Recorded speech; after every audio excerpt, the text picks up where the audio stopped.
एक बड़ा अच्छा क्वेश्चन आया था मेरे पास में कि अगर काल भैरव को कलयुग में प्रमुखता से देखा जाता है तो कभी उनका नाम कली पुरुष या फिर कल्कि के साथ क्यों नहीं जोड़ा जाता, उनकी कभी भूमिका क्यों नहीं दिखाई देती। ये उन लोगों के लिए बड़ा रोचक सवाल हो सकता है जिन्होंने कभी सोचा हो ऐसा कि उन्होंने अपनी उपस्थिति में कली पुरुष को इतना कैसे बढ़ने दिया। इसका जवाब मैं आपको आध्यात्मिक रूप से भी दूंगा। सबसे पहले तो हम बात करते हैं कली पुरुष की। कली पुरुष पूरे युग का प्रतिनिधित्व करता है जिसमें हम जी रहे हैं, कलयुग में। एक ये पूरा समय है, समय का बड़ा सा कालखंड है। काल भैरव को हम आज तक कैसे देखते आए हैं? समय का भक्षण करने वाला, शत्रुओं का भक्षण करने वाला, काल का भी विनाश कर देने वाला, समय को नियंत्रित करने वाला। और रही बात कल्कि की, तो कल्कि भगवान विष्णु के 10वें अवतार हैं। वे किसी भी युग को समाप्त करने के लिए आते हैं और प्रमुखता से अपना जो भी उनका रोल होता है उस समय उसे निभाते हैं और समय को, कालखंड को वहीं खत्म कर देते हैं। हमने देखा था सतयुग के आरंभ में भी उन्होंने मत्स्य अवतार लिया और अंतिम अवतार के बारे में हम सभी जानते हैं कि उन्होंने कैसे अपने ज्ञान के द्वारा इस दुनिया में चेतना फैलाई। अब हम बात करते हैं उस संबंध के बारे में कि कैसे कली पुरुष को प्रभावित करते हैं काल भैरव।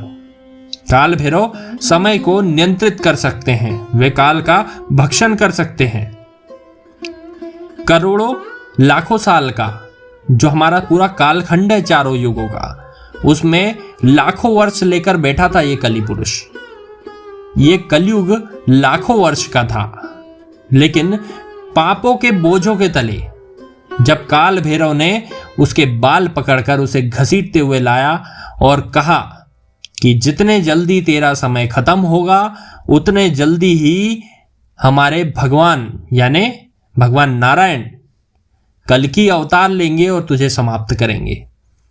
तेरे इस लाखों सालों के इस शासन काल को मैं छोटा करके 5000 साल कर देता हूं। भविष्य मालिका के अनुसार अब कलयुग सिर्फ 5000 साल का रह गया और हम लगभग उसके अंतिम चरण में हैं, जब भगवान विष्णु अपना अवतार लेंगे और कली पुरुष भी एक मानव रूप लेके सामने आएगा, ऐसा लोग मानते हैं।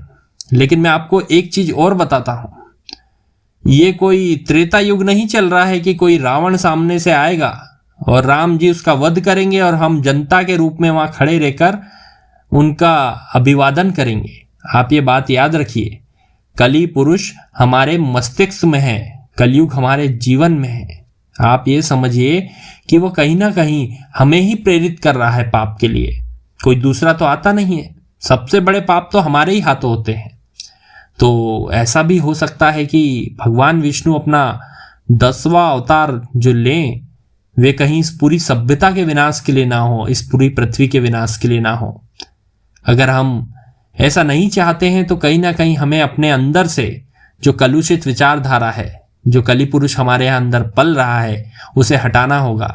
नहीं तो एक समय ऐसा आएगा कि हम भगवान के भक्त बनते हैं और हम ही अपने हाथों में हथियार लेकर भगवान के सामने खड़े होंगे। और आज भी हम यही कर रहे हैं, भगवान के किसी नियम का हम पालन नहीं करते, जीव जंतुओं को हम मुसीबत में डालते हैं, उनका भक्षण करते हैं, प्रकृति का विनाश करते हैं। हम आज भी भगवान के खिलाफ खड़े हैं और कल भी खड़े होंगे। आज मानसिक रूप से खड़े हैं, कल शारीरिक रूप से खड़े होंगे। अगर आप भी चाहते हैं कि आप कली पुरुष का साथ ना देकर भगवान का साथ दें, कल्कि का साथ दें, तो कृपया अपनी विचारधारा को धीरे धीरे बदलिए। एकदम से कोई सत्य पुरुष नहीं बन सकता, लेकिन धीरे धीरे तो बदला जा ही सकता है ना। अगर आपको भी हमारा ये पॉडकास्ट पसंद आ रहा हो तो कृपया सब्सक्राइब करें और उन लोगों के साथ में शेयर करें जो अपने ज्ञान को विस्तार देना चाहते हैं और अध्यात्म में रुचि रखते हैं। धन्यवाद।